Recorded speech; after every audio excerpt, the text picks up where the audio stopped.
اس کے حوالے سے کوئی قانون سازی کریں گے۔ اور لیجسلیشن میں پھر کیا ہوتا ہے کہ 2022 میں قومی اسمبلی نے نیب آرڈیننس 1999 میں کچھ اہم ترامیم کی، جن میں 2 قانون سازیاں ہوئیں۔ پہلی نیشنل اکاؤنٹیبلٹی ترمیمی ایکٹ 2022 اور نیشنل اکاؤنٹیبلٹی دوسری ترمیم ایکٹ 2022۔ اب ان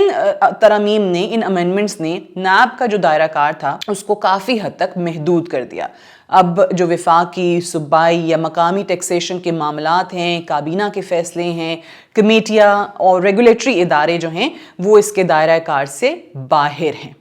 اس میں ایک اور اچھی چیز یہ ہوئی کہ جو بدعنوانی یعنی کرپشن کی تعریف ہے، جو اس کی ڈیفینیشن ہے، اس میں ایک شق شامل کر دی گئی کہ صرف مالی فائدے کے ثبوت موجود ہوں اور کم از کم 50 کروڑ روپے ہوں تحقیقات کے لیے۔ اب اس سے ایک چیز کیا ہوئی کہ جو ادارہ ہے وہ واقعی وہ بڑے کیسز جس سے مالی کوئی نقصان ہوا ہے اس ملک کا، اس ملک کے جو قومی خزانہ ہے اس کو اگر کوئی نقصان پہنچا ہے تو اس کی توجہ ان کیسز کی طرف جو اصل کیسز تھے وہاں مرکوز ہوئی، بجائے اس کے کہ چھوٹے کیسز اور غیر مالی معاملات کے کیسز میں ہمیشہ سے ادارہ الجھا رہے اور کبھی کچھ ہو رہا ہو۔ سو ایک لحاظ سے اس ڈیفینیشن کو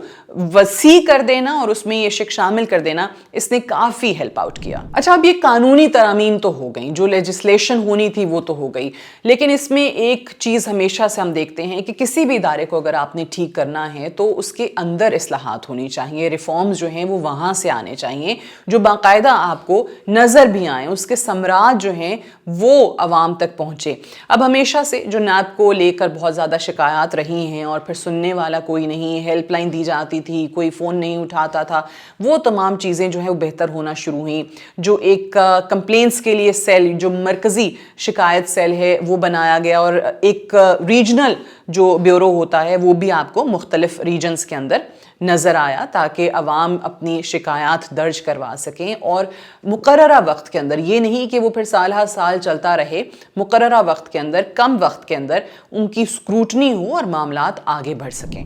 اب شکایات درج کرنے کے لیے کچھ شرائط ہیں جو کہ لازمی ہیں۔ ایک تو حقیقی شواہد کی ضمانت، حلف نامے، اور پھر ماضی کے ریکارڈز کا بھی تقاضا جو ہے وہ یہاں پہ متعارف کرایا گیا۔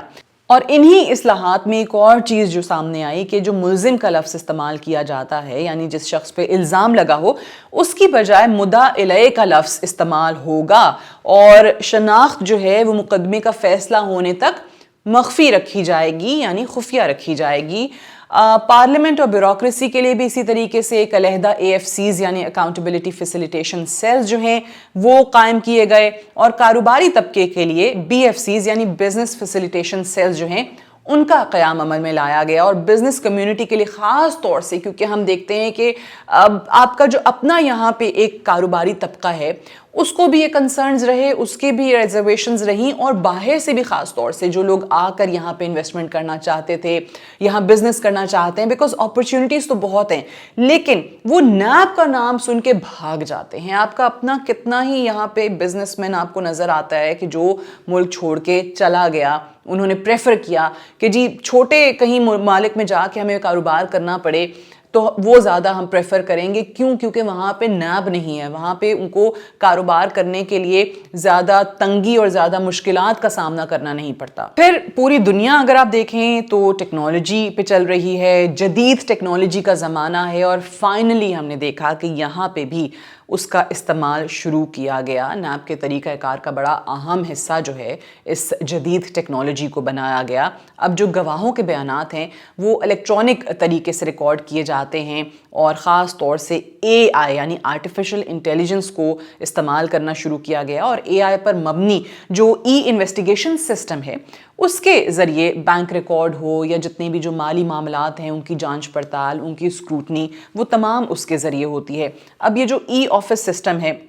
اس نے نیب کے کام کو مکمل طور پہ ہم دیکھتے ہیں کہ ڈیجیٹل کر دیا۔ وہ جو کاغذی کارروائی ہے اور فائلیں گم ہو گئی ہیں اور پیپرز ادھر ادھر ہو گئے ہیں، وہ تمام چیز جو ہے اس میں بہت حد تک کمی آئی، زیادہ شفافیت کی طرف معاملات آپ کو جاتے ہوئے دکھائی دے رہے ہیں۔ پھر اس کے ساتھ جو جس پہ الزام ہے یعنی جو مدعا الیہ ہے اس کو ہر سٹیج کے اوپر یہ حق ملا کہ وہ اپنی بات کر سکتا ہے، اس کو حق سماعت یعنی اس کو سننے کا ایک موقع جو ہے وہ فراہم کیا گیا۔ پھر اگر کہیں پر لگتا ہے کہ انویسٹیگیشن میں کوئی جھول ہے، کہیں پر کوئی معاملات ٹھیک طریقے سے نہیں چل رہے، تو اس کمی کو یا اس غلطی کو ایک اعلیٰ سطح کی جو کمیٹی ہے وہ درست بھی کر سکتی ہے۔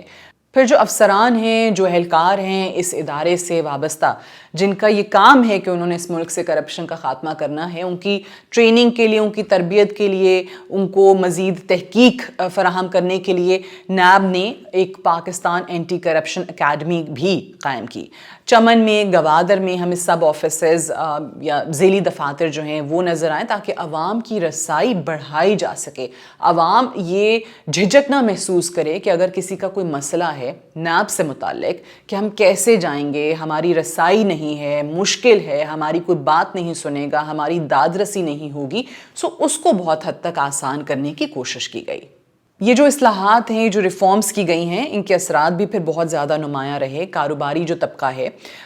ان کا اعتماد بحال ہوا، پھر سرکاری محکموں کا جو آپس کا ایک تعاون ہے وہ کافی حد تک بہتر ہوا۔ اور اب اگر آپ کچھ سٹیٹسٹکس کو دیکھیں تو جو ابتدائی شکایات کی تعداد 2338 تھی وہ کم ہو کر 1639 رہ گئی، پھر بعد از تصدیق 69 سے صرف 20 رہ گئیں، جو آپ کو یہ بتاتی ہیں کہ ایک ٹرانسپیرنٹ طریقے سے اور محتاط انداز میں اگر واقعی تحقیقات ہوں تو یہ نتیجہ نکل سکتا ہے۔ ایک نیا لینڈ ڈائریکٹریٹ قائم کیا گیا جس کے ذریعے 4.53 ملین ایکڑ سے زائد سرکاری زمین جس کی قیمت تقریباً 8,000 ارب روپے ہے اس کو بازیاب کروایا گیا۔ پھر ہم دیکھتے ہیں کہ جی بہت زیادہ پونزی سکیمز ہیں، ہاؤسنگ سوسائٹیز کے فراڈز ہیں، اس میں متاثرہ جو لوگ تھے، جو شہری تھے، وہ 1,21,635 تھے، ان کو 124.86 ارب روپے کی رقم شفاف آن لائن نظام کے ذریعے واپس کی گئی۔ ان کے ساتھ جو زیادتی ہوئی تھی اس کا ازالہ اس انداز میں کیا گیا۔ پھر اسی طریقے سے منی لانڈرنگ کے خلاف نیب کی کارروائیاں بھی بہت زیادہ ہمیں نمایاں نظر آتی ہیں۔ تقریباً 118 ارب روپے کے غیر قانونی اثاثوں پر مشتمل 21 بڑے مقدمات میں بہت کامیاب کارروائیاں کی گئیں۔ پھر جو غیر ملکی اثاثوں کی تلاش کے لیے نیب نے ملیشیا، سعودی عربیہ، آسٹریلیا، چائنا، سری لنکا، روس، تاجکستان، ان تمام ممالک کے ساتھ ایم او یوز سائن کیے اور انٹرپول اور دیگر بین الاقوامی نیٹ ورکس کے ذریعے معلومات کے تبادلے کو مؤثر بنایا، کیونکہ یہ بہت ضروری تھا، کیونکہ ہم دیکھتے ہیں کہ لوگ یہاں پہ فراڈ کرتے ہیں، لوگوں سے ٹھیک ٹھاک رقم وصول کرتے ہیں اور اس کے بعد ملک چھوڑ کے کہیں اور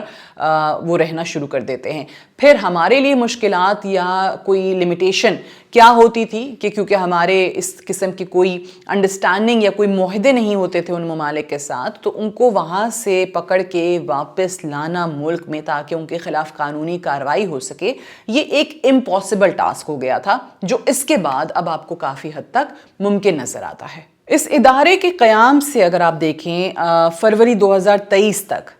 23 سال میں نیب نے 883 ارب روپے کی وصولیاں کی۔ یہ میں آپ کو 23 سال کا بتا رہی ہوں، جبکہ صرف مارچ 2023 سے لے کر اکتوبر 2025 کے دوران یعنی ان 2 سال اور 7 مہینے میں جو ریکوری ہوئی ہے وہ ایک ریکارڈ ریکوری ہے، 8,397 ارب سے زائد کی۔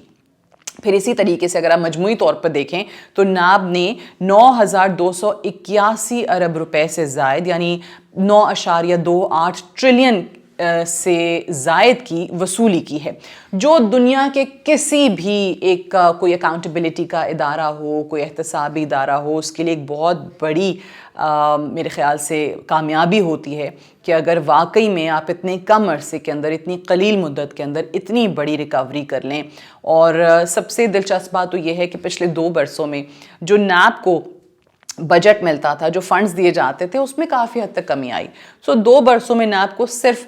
15 ارب روپے سے کچھ زائد کا بجٹ ملا، جس کے بدلے میں یعنی ہر 1 روپے کے عوض جو نیب نے ریکوری کی ہے وہ 558 روپے بنتی ہے، which is unprecedented۔ اور اس تناسب سے آئی تھنک یہ مثال جو ہے وہ دنیا کے بھی ایسے اکاؤنٹیبلٹی اداروں کے لیے ایک رول ماڈل ہے۔ اب یہ تمام اصلاحات اور یہ تمام کارروائیاں ان ریفارمز کے نتیجے میں یہ ثابت کرتی ہیں کہ اگر آپ کی نیت سچی ہو، آپ کے پاس ول ہو اور واقعی آپ ملک کے لیے کچھ کرنا چاہیں تو وہ ہو سکتا ہے. اور عوام میں بھی ایک اعتماد کا بحال ہونا بہت ضروری تھا کہ احتساب آپ کو ڈرانے کے لیے نہیں، آپ کو نقصان پہنچانے کے لیے نہیں، بلکہ ملک کی خدمت کرنے کے لیے ہے اور ملک کو فائدہ دینے کے لیے ہے. اور احتساب کا عمل جو ہے وہ انصاف پر مبنی ہے، نہ کہ انتقام پر، جس کے لیے یہ ادارہ مشہور رہا. لیکن اگر یہ چیزیں ریئلائز کی گئی ہیں، کیونکہ ہمیشہ کہا جاتا ہے نا کہ آپ تب تک کریکشن اپلائی نہیں کر سکتے جب تک آپ کو اپنی غلطیوں کا احساس نہ ہو. وہ ادراک ہونا بہت ضروری ہے اس کی تصحیح کے لیے، اس کو صحیح کرنے کے لیے، اور وہ ہمیں ہوتا نظر آ رہا ہے. اب یہ جو تمام اقدامات ہوئے ہیں، یہ جو تمام اصلاحات ہیں، یہ ظاہر کرتی ہیں کہ ایک واقعی کرپشن فری اور انصاف پر مبنی، جہاں پر قانون کی بالادستی ہو اور ایک ترقی یافتہ پاکستان بالکل ممکن ہے. Thank you so much for watching.